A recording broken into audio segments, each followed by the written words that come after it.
ku buryo mu byumweru bitandatu gusa umworozi aba atangiye kugura amafaranga. Iki kirungo murakibona mwifashishije nimero za telefone ziri kuri ekara.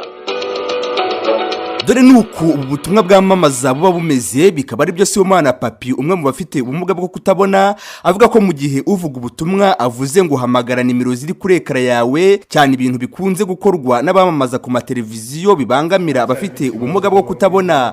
Uretse ibi kandi asanga hakanashyizweho uburyo abatabona nabo bajya babasha kumenya ibitambutswa ku mbuga nkoranyambaga zitandukanye. Ikoranabuhanga amatangazo agenda asohoka ariya tugenda dusharinga ahantu hagiye hatandukanye, hose usanga harimo ikibazo kuko usanga mu buryo bikozemo bitabasha guha amakuru yuzuye umuntu ufite ubumuga bwo kutabona. Niyo mpamvu muri hano niko nakomeje kuvuga no kugira ubwo buvugizi mu bintu mudukorera. Imikorere nk'iyi iramutse ikomeje, abaturage bavuga ko ufite ubumuga bwo kutabona atabasha kugera kuri izo nimero cyangwa ubwo butumwa, ari niyo mpamvu basaba ko byajya bivugwa byose. Zamufasha nyine, ariko mu gihe bavuze ngo azahamagare kuri iyo nomero kandi atabonye, ubwo nta kintu baba bamumareba bamuhohora. Bakagombye kuzivuga bavuga bati ku bindi bisobanuro wahamagara kuri 07 ibi n'ibi. Ureba nimero ziri kuri ekara yawe, kandi hariho n'abantu batabona. Ese uretse ko bumvisha ibyo uvuze gutyo izo nimero barazibona, bagakwiye kujya banazivuga ati arizo zini. Bamwe mu bakora ubutumwa bwo kwamamaza publicity bavuga ko biterwa n'ababaha ubutumwa bwo kwamamaza babasaba gukoresha igihe gito gishoboka bitewe nuko buri segonda ribarwa mu mafaranga, bityo rero ngo bakanga kuvuga nimero za telefone bagamije kurondereza amafaranga bishyura amateleviziyo. Benjamin Nyandwi ukunze kumvikana mu mapublicité menshi asanga hagakwiye kubaho ubwumvikane hagati y'inzego zishinzwe imibereho myiza y'abaturage na ba nyiri amateleviziyo, umwanya wo kuvugamo nimero ntibawishyuze, bityo nazo zikavugwa uko abamamaza bo bakora uko babyumvikanye na ba nyiri ubutumwa. Bati mujye muwishyuza amasegonda bavugamo amatelefone bakashyikira nk'itegeko mu rwego rwo kurengera abatabona. Bati buri muntu azajya abara ageze kuri ahari yavuga amatelefone.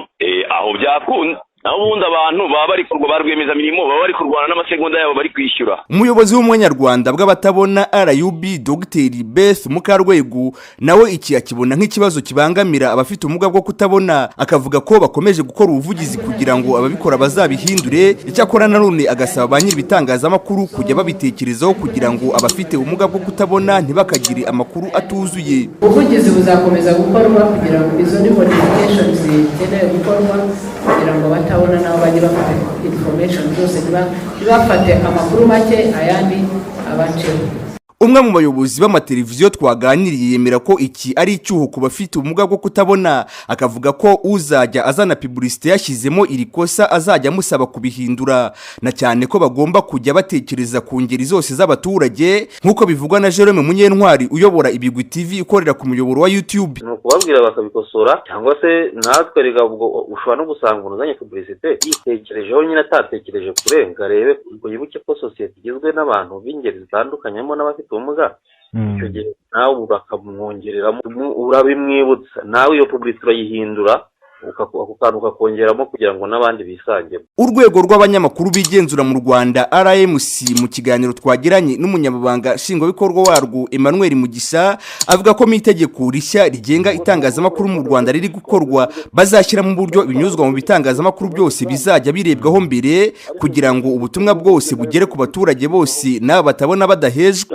Nyeka yuko ikintu tuvuge ari ikintu cyiza by the way, kuko twabishyira muri code of ethics guides obligation abanyiri bitangazamakuru cyangwa ibitangazamakuru nabo muri contracts bakora kugira ngo zibashe kuba valid, zikaba zifitemo element ya inclusivity cyane cyane ku byo bavuga by'amatelefoni cyane cyane ku batabona. Raporo y'ibyavuye mu ibarura rusange ry'abaturage n'imiturire mu Rwanda ryakozwe mu mwaka wa 2022 igaragaza ko abanyarwanda 391,775 bahwanye na 3.4% by'abafite kuva ku myaka 5 gusubiza hejuru bafite ubumuga, abenshi bakaba ari abafite ubumuga bwo kutabona bangana n'ibihumbi 158,712. Cypridion Habimana.